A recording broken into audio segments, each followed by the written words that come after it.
Hello again, welcome back. If you're flying drones, whether you're a Part 107 commercial operator or a recreational pilot, this is one of the most important stories you're probably going to hear this year. Now, over the past several weeks, federal authorities have made one thing abundantly clear. If you're flying inside restricted airspace, expect enforcement.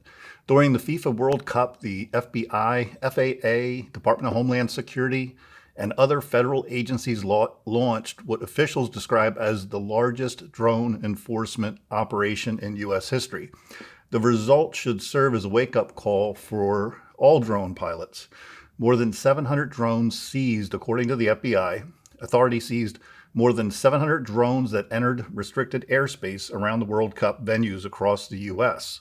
Now, officials also reported detecting nearly 1,600 drones operating near protected areas, showing just how widespread the problem has become.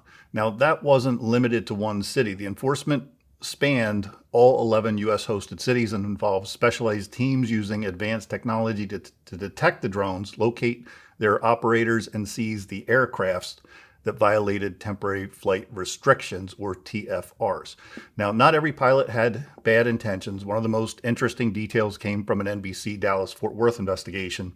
The FBI says many of the drone pilots they encountered weren't trying to cause any type of problem. Some operators said they were photographing homes or real estate listings. Others said they were performing roof inspections. I'm sure they weren't. And many admitted they simply wanted aerial footage of the World Cup atmosphere, including stadiums, crowds, and the fans' celebrations. I'm sure that's closer to the truth, right? But here's the important point. Intent didn't matter. If the drone was flying inside restricted airspace without authorization, federal agents took enforcement action. Federal officials are sending a very clear message in 2026. Federal authorities repeatedly emphasize that drone pilots are responsible for knowing where they can fly legally. Now, temporary flight restrictions are published by the FAA before major events, and checking them is considered part of every pilot's normal pre-flight planning. Just know, claiming I didn't know about a TFR is extremely unlikely to be an effective defense. For commercial pilots, especially verifying airspace before every launch should simply be part of the flight check.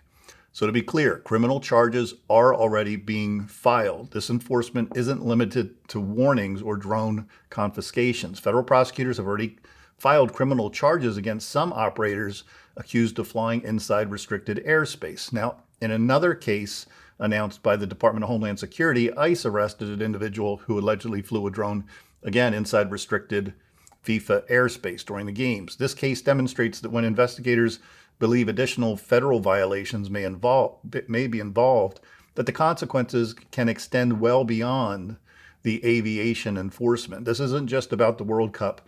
Many drone pilots may assume these restrictions only apply during major sporting events. That's not the case at all. The FBI says the lesson learned during the World Cup will influence security planning at future events, including NFL games, college football games, concerts, and other large public gatherings.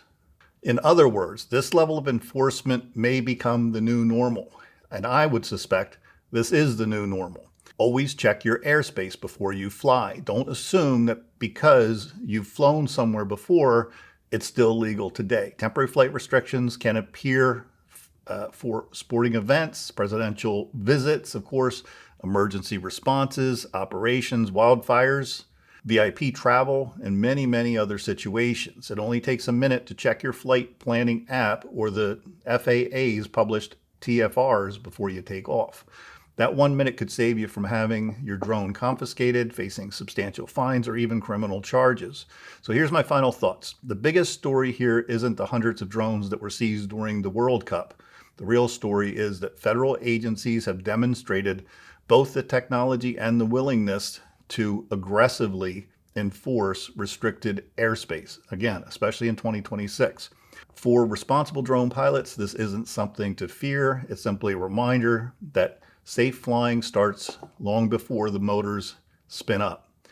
Know where you can fly, know where the restrictions are, and make checking the TFRs part of every single flight. That's it. Thanks for watching, and as always, fly safe, fly smart, and I'll see you all in the next one. Take care.